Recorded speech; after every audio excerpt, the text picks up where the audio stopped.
आप अपना परिचय बता दीजिए। अच्छा, नमस्ते। मैं एडवोकेट रीना राय, मैं सुप्रीम कोर्ट में प्रैक्टिस करती हूँ और मैं सिक्किम से हूँ और दिल्ली में 2016 से यहीं पे प्रैक्टिस करती हूँ। ये और जो गुड़गांव का केस है आप देख रही है, क्या है पूरा मामला बता दें। पूरा मामला ये है कि वो शायद लिव इन में रह रही थी, लिव इन में नहीं, कोई ऐप के द्वारा कांटेक्ट में आई थी लड़के के साथ। तो 3 दिन से ये टॉर्चर कर रहा था और टॉर्चर भी लाइक जो हमारा पहले 2012 में निर्भया केस का था वैसे ही कुछ सुनने में आ रहा है। उनकी माँ ने बताया था, फिर उनके पापा ने भी कंफर्म किया है। पापा तो हिंदी नहीं बोल पा रहे थे, तो त्रिपुरा के एक स्टूडेंट के द्वारा मैंने बात करा के फिर उन्होंने ट्रांसलेट करके मुझे बताया कि उनके प्राइवेट पार्ट्स में कैसे सैनिटाइजर लगा के है ना, फिर लाइटर से वो जला रहे थे, उनके पूरे बॉडी जला रहे थे और अंदर वॉशरूम के अंदर भी कमर में इतना गंदा गंदा काम कर रहा था और उसको बाहर भी निकलने नहीं दे रहे थे। कैसे कैसे करके उन्होंने अपने माँ पापा को फोन किया, फिर बताया कि मुझे आके लेने के लिए आओ, अगर आप मुझे जिंदा देखना चाहती हो तो मुझे ढूंढने के लिए आओ, मुझे यहाँ पे आओ, आके मुझे हेल्प कीजिए। उन्होंने बोला, फिर वो लोग यहाँ आए थे। उसके बाद आपने क्या पुलिस से बात किया, हॉस्पिटल में आप डॉक्टर से बात किए, क्या हुआ? जी, उनके पापा ने ये भी कंफर्म किया कि मेडिकल एग्जामिनेशन में रेप का भी कंफर्मेशन है, लेकिन जो सेक्शंस बादशाहपुर थाने में डाला है वो सिर्फ माइनर हर्ट का है और सिर्फ हर्ट का जो सेक्शन है इम्पोज किया है। ये तो अटेम्प्ट टू मर्डर भी है ना, और रेप का भी चार्जेस कुछ भी नहीं लगाया इसमें। और जो भी कंफर्मेशन था उनके पापा ने ही दिया था। मैं उसके बाद आपने क्या बात किया पुलिस से या डॉक्टर से? पुलिस वाले तो लाइक देवर वो लोग फैंसी ड्रेस में थे, अपने ड्रेस में भी नहीं आए थे।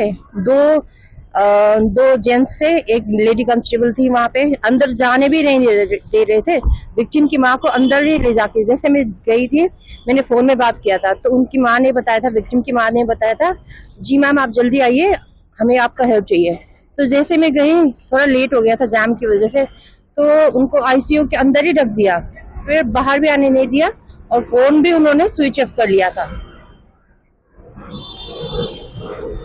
उसके बाद आपने क्या कार्रवाई की? कार्रवाई तो ये है कि जैसे हमारा यहाँ दिल्ली में अलग से हेल्पलाइन नंबर है 1093 और ऑफिस है नानकपुरा मोतीबाग में, special police unit for north east region. जैसे हमारा सब लोग का होता है 112, तो हमारे लिए जो नॉर्थ ईस्ट के लोग यहाँ दिल्ली में रहते हैं दे हैव 1093। मैंने उनको ये भी बताया था उनकी माँ को, लेकिन वो बाहर आके कुछ कार्रवाई करने के लिए उनका वो परमिशन भी चाहिए होता है, क्योंकि ये गुरुग्राम में हुआ, दिल्ली में नहीं। तो दिल्ली का हमारा स्पूनर का ये है कि सिर्फ दिल्ली तक का जुरिडिक्शन है, तो उनके लिए उनकी माँ से मिलना जरूरी है। लेकिन वो पुलिस वाले से पता नहीं क्या बोल दिया, उन्होंने अंदर ही रखा है, अभी तक मिलने भी नहीं दे रहे किसी से। क्या आप लड़की को देखे हैं? फोटोज में देखा है, वीडियोज में देखा है। पहले का फोटोज वेरी ब्यूटीफुल, चश्मा लगा के, थोड़ा कर्ल टाइप का बाल, इतना लंबा, इतना सुंदर लड़की। अभी बिल्कुल ब्लैक एंड ब्लू होता है ना, जो मार पिटाई का, एकदम सूजा हुआ चेहरा और बाल एकदम काट दिया था, बाल भी नहीं था अभी तो।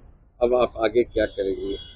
आगे ये है कि अगर उनकी माँ आती है या ऑफिस से मुझे परमिशन लेके गुड़गांव तक जाना है ना, तो रिमांड में है तो ये तो पता चल रहा है, लेकिन ये सेक्शन तो बहुत माइनर सेक्शन, कोई भी ऐसे कहाँ पार्ट में चोट लगा हुआ है?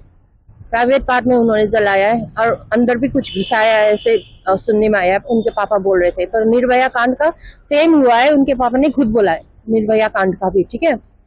लेकिन वो यहाँ क्या करने आई थी लड़की? यहाँ पढ़ने के लिए आई थी गुड़गांव में ही। क्या चीज है? अभी मैं भूल गई। अच्छा ठीक है, कोई बात नहीं। तो उसके बाद लड़की की माँ का क्या हाल है? लड़की की माँ वो तो अभी किसी से बात ही नहीं कर रही है, पापा भी बिल्कुल अनस्टेबल लग रहे हैं, वो कुछ बोल ही नहीं पाती हिंदी में तो, और सिर्फ इतना बोल रहे थे सबके साथ कि बुरा किया है, ऐसे ही इतना ही बोल रहे थे। लेकिन जब वो त्रिपुरा के स्टूडेंट से मैंने बात कराया था तो उन्होंने अपना लैंग्वेज में पूरा बता दिया था कि ये हुआ, ऐसा हुआ करके।